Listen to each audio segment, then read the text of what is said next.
সারা বাংলাদেশেও পানির একটা ক্রাইসিস আছে এবং সেটাকে সবচেয়ে বেশি প্রায়োরিটি আমরা বান্দরবান পার্বত্য দেবার চিন্তা করব।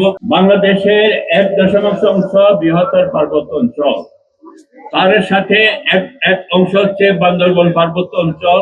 সবাই জানে আমরা সার্বিকভাবে পশ্চাৎপদ, শিক্ষার ক্ষেত্রে হোক, স্বাস্থ্যের ক্ষেত্রে হোক, জীবন জীবিকার ক্ষেত্রে হোক, প্রতিটি ক্ষেত্রে সকল জনগোষ্ঠী আমরা অনেক বেশি পিছিয়ে আছি। তাই আমাদের উচিত হবে রাষ্ট্রীয়ভাবে যে পলিসি আছে, রাষ্ট্রীয়ভাবে যে যে সমস্ত দিক নির্দেশন আছে, সাথে সাথে সংগতিপূর্ণ আমি যেটা মনে করি, আমরা যেটা মনে করি, আমি অলরেডি এর ভিতর প্রত্যেকের সাথে কথা হচ্ছে। আবার আমার কিছু পয়েন্ট আজকে জাস্ট অ্যাটেনশন ড্র করছি যে আপনাদের সুবিবেচনার জন্য। পানির অপর নাম জীবন, পানির অপর নাম জীবন। সারা বিশ্বে দেখেন 1/4 স্থল, 3/4 পানি। কেন? সৃষ্টিকর্তা সে অমুক একটা প্রক্রিয়া, সেটা আপনারা সবাই বিবেক বিবেচনা করেন তাহলে পাবেন।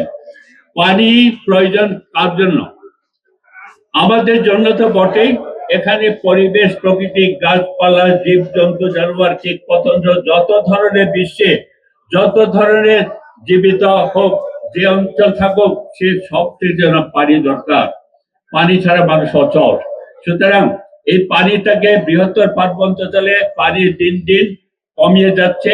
সারা বাংলাদেশেও পানির একটা ক্রাইসিস আছে এবং সেটাকে সবচেয়ে বেশি প্রায়োরিটি আমরা বান্দরবান পার্বত্য দেবার চিন্তা করব। কেননা অনেক জায়গা আছে 2-3 মাস 4 মাস পানি টোটালি পাওয়া যায় না। সেটা পানিকে আমাদের সেটাকে সেভাবে আমাদের প্ল্যান করতে হবে। এক্সট্রিম মশার কয়েল প্ল্যান্ট ফাইবার দিয়ে তৈরি, ডেঙ্গু, চিকুনগুনিয়া বাহি সহ যে কোনো মশার বিরুদ্ধে দেয় এক্সট্রিম সুরক্ষা। আমি এখানে রেসপেক্টিভ উপজেলা থেকে যারা আসছেন, এলাকা ভিত্তিক আছেন, সেটাকে একটু খেয়াল রাখবেন। ফার্স্ট প্রায়োরিটি হওয়া উচিত, সেটার সাথে সবকিছুর সম্পৃক্ততা আছে। সেকেন্ড, প্রকৃতি বা পরিবেশ, প্রকৃতিকে ভালোবাসুন। নালা, খাল, বিল যাই কিছু আছে সেটাকে ধারণ করতে হবে, আবার সেই পরিবেশটাকে আমাদেরকে মেনটেন করতে হবে।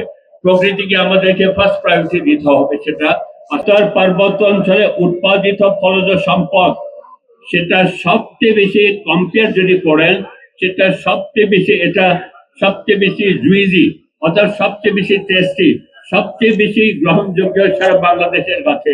সুতরাং এটাকে যথাযথ সংরক্ষণের মাধ্যমে, প্রক্রিয়ার মাধ্যমে এক মহা পরিকল্পনা গ্রহণ করা উচিত রাষ্ট্রকে। তাহলে কি হবে? শান্তি। আমরা যেটা সবসময় বলি সম্প্রীতির বান্দরবন, বলতে কিন্তু খুব সহজ। শান্তি শব্দ অনেক বেশি পবিত্র।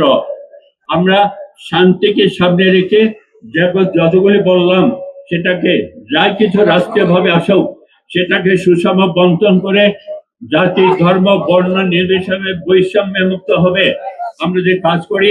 যদি আমরা মনে করি বান্দরবনে বৃহত্তর পার্বত্য যে 11টা জাতিসত্তা আছে, পাশাপাশি মুসলমান ভাই বোন, হিন্দু ভাই বোন, বড় 14টা জাতিসত্তা বসবাস বান্দরবনে। এটা মিনি চিটগং হিল ট্র্যাক্ট বলা যেতে পারে।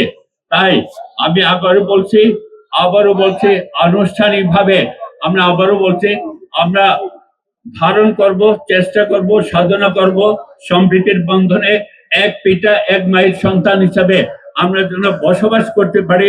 এই মানসিকতা যদি চলতে পারি, তাহলে শান্তি শব্দের কিছুটা পরিপূর্ণ।